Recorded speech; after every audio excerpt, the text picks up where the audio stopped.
Thank you, James.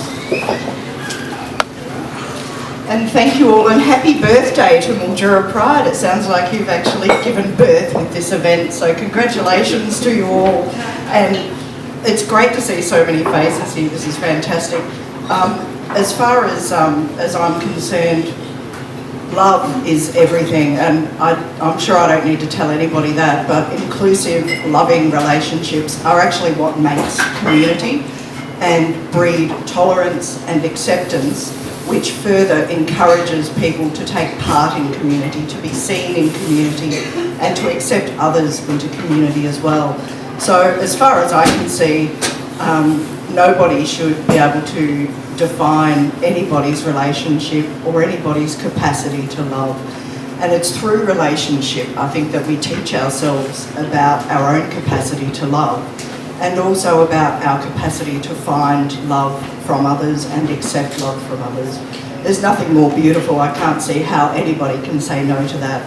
And I just want to speak, thank you, Jeffrey, very briefly, with permission from a couple of people who are very close to me. My niece, Emily, who's just turned 25, I think, and has just entered into a relationship in a small town called Alice Springs, which you may have heard of, and taken a very big step early on in a relationship to move with her girlfriend to Tennant Creek, which is an even smaller town.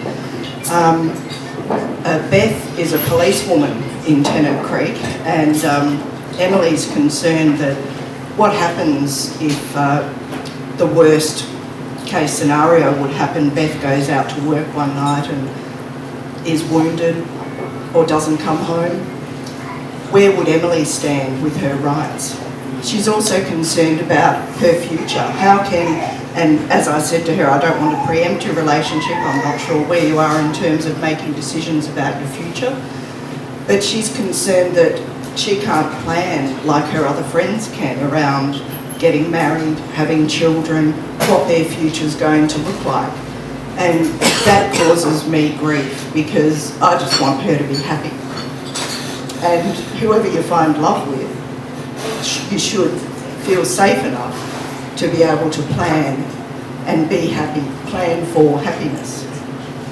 Another very dear friend of mine, who I've known for probably half of my life, is a very strong advocate in Darwin, and also an AM, I'm just putting that in there as well. But David and Daniel were married first 16 years ago, and they agreed at that time in their relationship that neither the state nor the church should have any right to decide for them what their relationship should be or how it should be, I suppose, birthed in terms of how it begins to be cemented and concretised. So they invited all of their friends, called an event Witness, wrote their own vows and designed their own ceremony. And from that moment on, they've considered each other married. Since then, they've been married another 2 times in protest, mainly en masse at a couple of massive Darwin Pride events that have happened up there as well. They're both very fierce and loving advocates for their community, very strong role models, and very inclusive and approachable in terms of helping out younger people if they're having issues or just wanting to talk about how to navigate things. So from the present, looking back, there have been many battles. This is just another. Doesn't stop people from committing to each other, and it shouldn't stop love, and I don't think it does.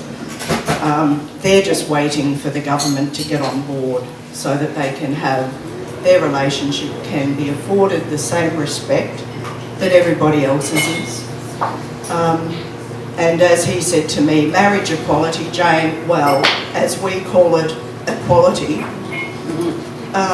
And I think that's really it just there. And for the present, from the present moving forward, we need to make a more loving, more inclusive, more accepting society. This is the step that they've told us that we have to make. Let's make it, and let's make it loud, and let's make it proud, and just keep loving each other and supporting each other, because that's what we're all here for, in my opinion. Thank you all for coming and joining us.